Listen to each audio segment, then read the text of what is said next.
Nosso Lar, de André Luiz, capítulo 30, Herança e Eutanásia. Ainda não tinha voltado a mim da profunda surpresa quando Salústio se aproximou, informando a Narcisa. Nossa irmã Paulina deseja ver o pai enfermo no pavilhão 5. Antes de atender, julguei razoável consultá-la, porque o doente continua em crise muito aguda. Mostrando gestos de bondade que lhe eram característicos, Narcisa acentuou: mande-a entrar sem demora. Ela tem permissão da ministra, visto estar consagrando o tempo disponível em tarefa de reconciliação dos familiares.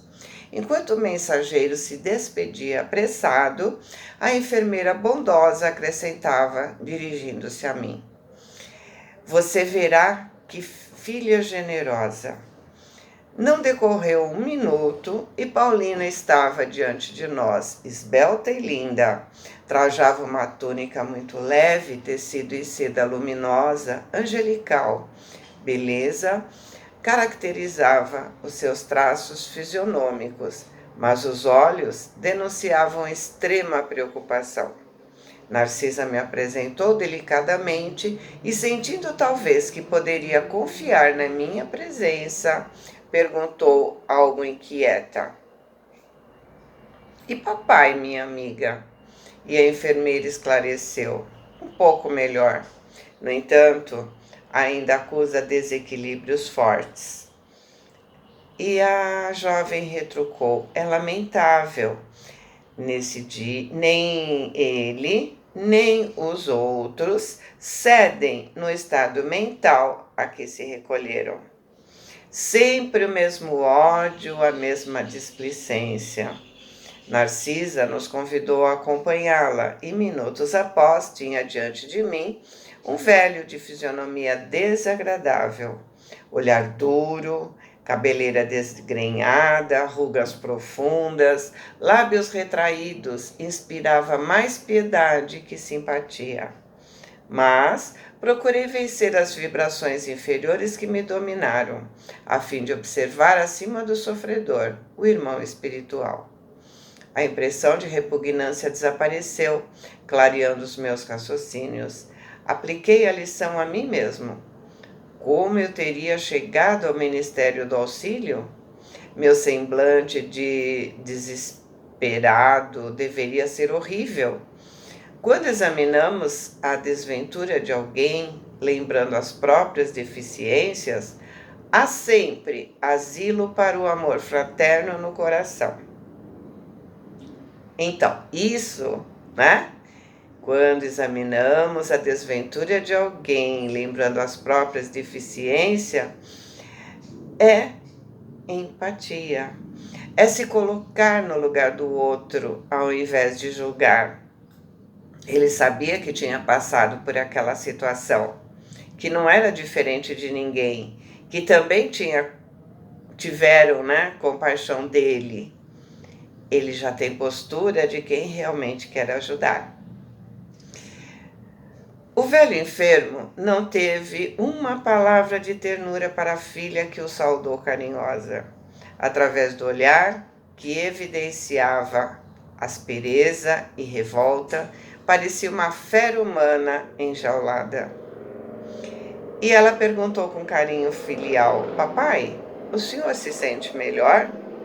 E ele gritou: ai, ai, não posso esquecer o infame, não posso descansar o pensamento. Ainda vejo ao meu lado ministrando meu veneno mortal. E a moça pediu generosa: não diga isso, papai. Lembre-se de que Edelberto entrou em nossa casa como filho enviado por Deus. E ele gritou: meu filho, nunca, nunca. É criminoso sem perdão, filho do inferno. Paulina falava agora com os olhos rasos d'água. Papai, ouçamos a lição de Jesus, que recomenda nos amemos uns aos outros. Atravessamos experiências consanguíneas na terra para adquirir o verdadeiro amor espiritual. Aliás, é indispensável reconhecer que só existe um Pai realmente eterno, que é Deus. Mas o Senhor da vida nos permite a paternidade ou a maternidade no mundo, a fim de aprendermos a fraternidade sem mácula. Então, o que ela está querendo dizer, né? Ser pai ou ser mãe é oportunidade de aprender a amar verdadeiramente, né? Amar incondicionalmente. Nossos lares terrestres são cadinhos de purificação dos sentimentos ou templos de união sublime. O caminho da solidariedade universal. Muito lutamos e padecemos até adquirir o verdadeiro título de irmão. Somos todos uma só família na criação, sob a bênção providencial de um Pai único. Ouvindo sua voz muito meiga, o doente chorou convulsivamente. Perdoe Edelberto, papai. Procure sentir nele não o filho leviano, mas o irmão necessitado de esclarecimento. Estive em nossa casa ainda hoje, lá observando extremas perturbações. Daqui deste leito, o Senhor envolve todos os nossos em fluidos de amargura e incompreensão, e eles lhe fazem o mesmo. Ou seja, ele emite energia de ódio e revolta, e por sintonia, a família emite para ele energias de igual teor. O pensamento, em vibrações sutis, alcança o alvo por mais distante que esteja. A troca de ódio e desentendimento causa ruína e sofrimento nas almas. Mamãe se recolheu há alguns dias ao hospício, ralada de angústia. Amália e Cacilda entraram em luta judicial com Edelberto e Agenor, em virtude dos grandes patrimônios materiais que o Senhor juntou nas esferas da carne. Um quadro terrível, cujas sombras poderiam diminuir se a sua mente vigorosa não estivesse mergulhada em propósitos de vingança. Então, esse quadro de ódio e desunião da família, né, poderia diminuir se ele não estivesse alimentando aquele ódio com as suas energias. Aqui o vemos em estado grave. Na Terra, mamãe louca e os filhos perturbados, se odiando entre si. Em meio de tantas mentes desequilibradas, uma fortuna de 1.500.000 cruzeiros, que é o dinheiro da época, né? E que vale isso, se não há um átomo de felicidade para ninguém? Né? O que adianta aquele dinheiro todo se eles estão infelizes? Quando existe tanto ódio. Mas eu deixei enorme patrimônio à família, atalhou o infeliz rancorosamente, desejando o bem-estar de todos. Paulina não deixou terminar, retomando a palavra. Nem sempre sabemos interpretar o que seja benefício, no que se refere à riqueza transitória. Se o Senhor assegurasse o futuro dos nossos, garantindo a sua tranquilidade moral e o trabalho honesto, seu esforço seria de valiosa previdência. Mas, às vezes, papai, costumamos juntar o dinheiro por espírito de vaidade e ambição, querendo viver acima dos outros. Não nos lembramos disso senão nas expressões externas da vida. São raros os que se preocupam em ajuntar conhecimentos nobres, qualidades de tolerância, luzes de humildade, bênçãos de compreensão.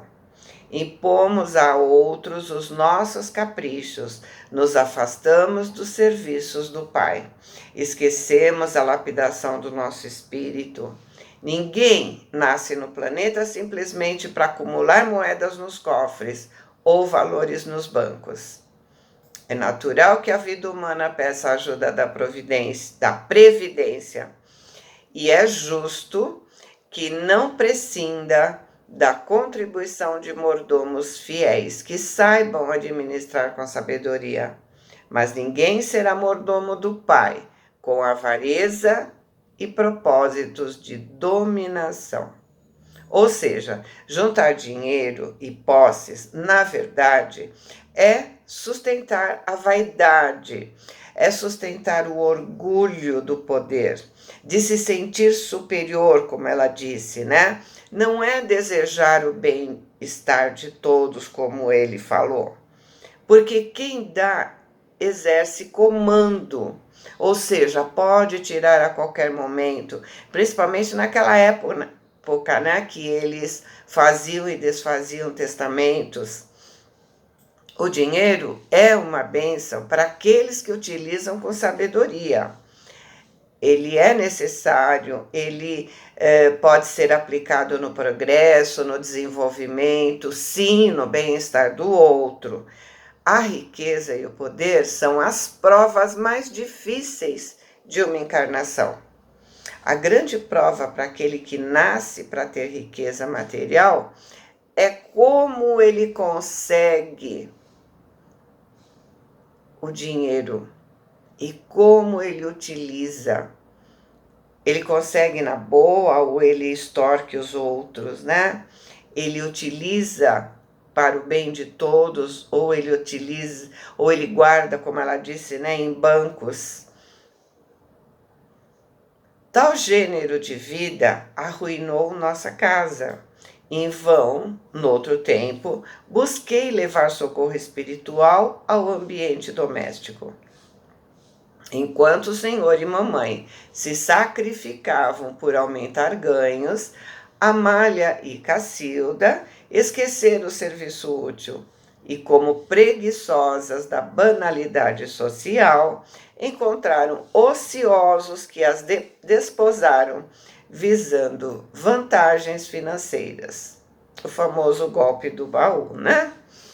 Edelberto conquistou o título de médico, se alheando por completo da medicina e exercendo tão somente de longe em longe, como um trabalhador que visita o serviço por curiosidade.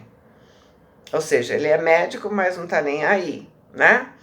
Todos arruinaram belas possibilidades espirituais, distraídos pelo dinheiro fácil e apegados à ideia de herança. O enfermo tomou uma expressão de pavor e acrescentou: Maldito Edelberto, filho criminoso e ingrato, me matou sem piedade, quando ainda necessitava regularizar minhas disposições testamentárias. Ou seja, ele ia mudar o testamento de novo, né? Malvado, malvado. Cale-se, papai. Tenha compaixão de seu filho. Perdoe e esqueça. Porém, o velho continuou a praguejar em voz alta. A jovem se preparava para discutir, mas Narcisa olhou significativamente, chamando Salúcio para socorrer o doente em crise. Paulina se calou, acariciando a fronte paterna e contendo a custo as lágrimas. Daí a instantes me retirava em companhia de ambas, sob forte impressão. As duas amigas trocaram confidências, ainda por alguns minutos. Paulina se despediu, evidenciando muita generosidade nas frases gentis, mas muita tristeza no olhar, afogado em justa preocupação. Voltando à intimidade, Narcisa disse bondosa: os casos de herança, em regra, são extremamente complicados. Com raras exceções, acarretam enorme peso alegadores e legatários, ou seja, aqueles que fazem a herança e os que recebem. Porém, nesse caso, vemos não só isso, mas também a eutanásia. A ambição do dinheiro criou em toda a família de Paulina esquisitices e desavenças. Pais avarentos possuem filhos esbanjadores. Fui à casa de nossa amiga quando o irmão dela, Edelberto, médico de aparência distinta, empregou no pai quase moribundo a chamada morte suave. Nos esforçamos por evitar, mas tudo foi em vão.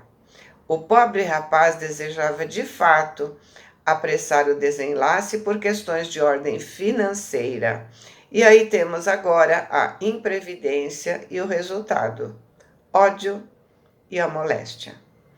E com um expressivo gesto, Narcisa rematou: Deus criou seres e céus, mas nós costumamos nos transformar em espíritos diabólicos, criando nossos infernos individuais.